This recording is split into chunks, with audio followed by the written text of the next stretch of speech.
Well, my family had always loved Chinese food. I had grown up, my father had worked in the Far East when he was younger, and so had eaten like real Chinese food.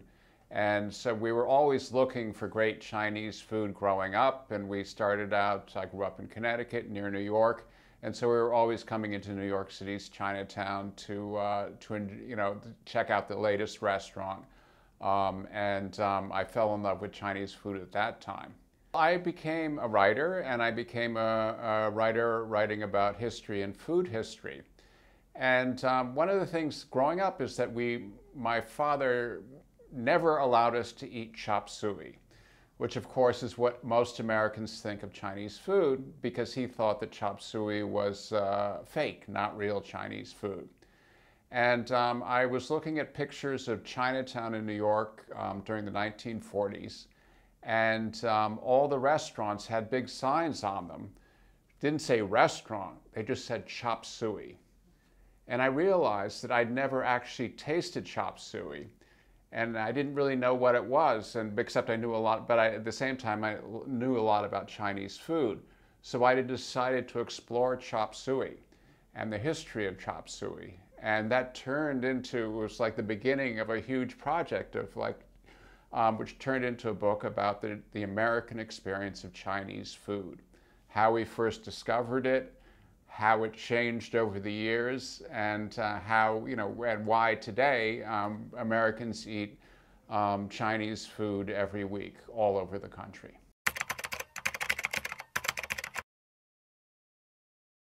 Well, the two things essentially we're talking about American history, Chinese history, and how they encountered each other over the dinner table, over the restaurant table.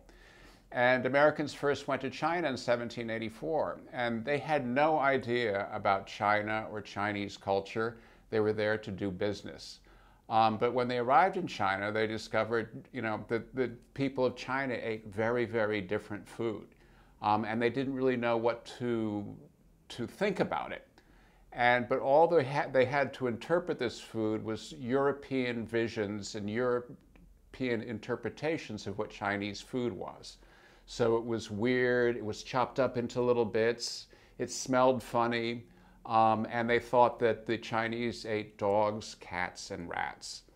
And our first impression of Chinese food was something that was like exotic, alien, and disgusting. But then as there was more interactions between the Chinese and Americans, gradually we realized that Chinese food could be very good. And this particularly happened after Chinese immigrants started coming here for the California Gold Rush, and they stayed, they opened restaurants. And that's how we really sort of fell in love with Chinese food in those restaurants here in the United States. Well, so Americans had what they thought of Chinese food was chop suey, chow mein, egg foo young, the classic dishes of what we call American Chinese food. And they had no idea what the Chinese in China were eating, because after the Communist Revolution in 1950 or 1949 or 1950, there was relations between the United States and China ended. No Americans went to China, and so we had no idea how the Chinese ate. But then Americans go to China. The American officials go to China, like Henry Kissinger, and then followed by President Nixon, and they're shown on national television eating Chinese food and liking it, using chopsticks, which was incredible. They'd never seen a president of the United States before using chopsticks. And the dish that they really loved above all was Peking duck. All the Americans loved Peking duck, and they couldn't get enough Peking duck. And so when Americans saw this, they decided that they didn't want to eat chop suey and chow mein anymore. They decided they wanted to eat Peking duck and all the real authentic dishes, Chinese dishes, which they hadn't been able to eat for so long. And luckily, there were a couple of restaurants in places like New York and San Francisco and Los Angeles where they could get real Chinese food. And so they started piling into those restaurants, and more of those kinds of restaurants opened. And so suddenly they were eating Sichuan food, Hunan food, and food from a lot of other parts of China. And that's really what changed the way that Americans eat Chinese food. Well, actually, there was.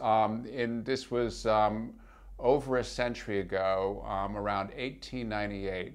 A Chinese official named Li Hongzhang, who was more or less the de facto Secretary of State of the Imperial Chinese government, arrived in the United States for an official visit.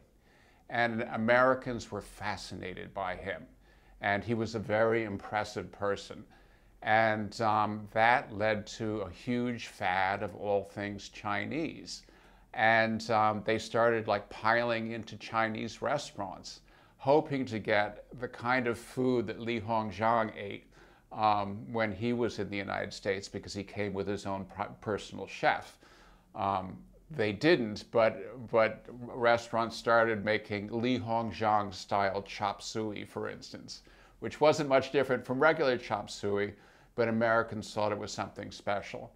And what that did was that sort of Chinese craze of over a century ago helped Chinese restaurants move out of Chinatowns into the rest of the country, because everybody was China crazy. Everybody wanted to eat Chinese food.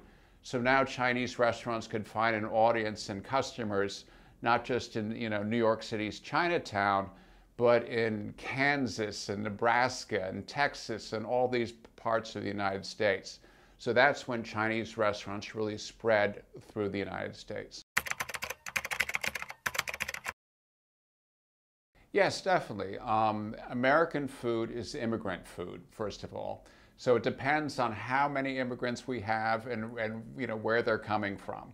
And the countries with the most immigrants are going to have the most effect on the way that we eat.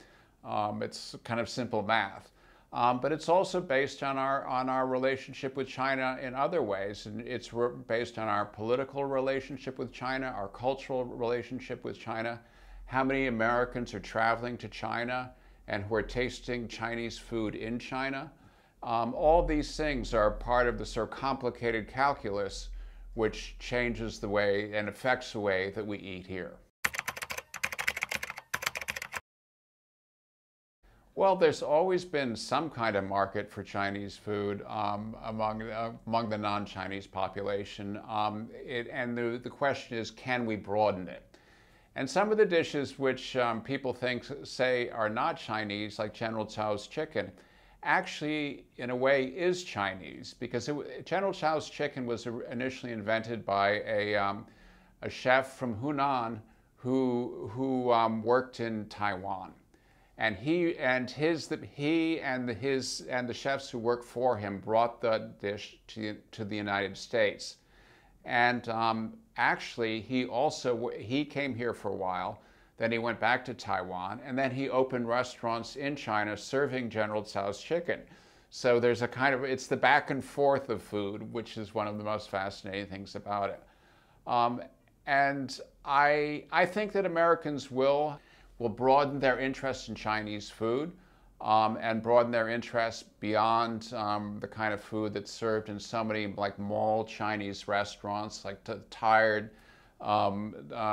chicken with broccoli and dishes like that, because the food is just so much better than those dishes. The real Chinese food is so much better from those dishes.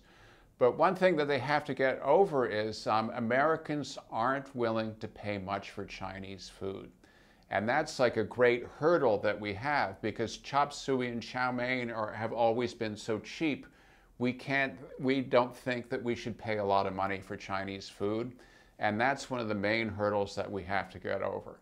But I think that in many parts of the country, obviously in New York City, in Los Angeles, San Francisco, places like Houston, Texas, where there is a Chinese population, Americans who go to those restaurants are falling in love with the food. And I think that it's broadening that way. So as the spread of Chinese immigrants around the United States happens, the food is spreading as well. So I think it's a great thing.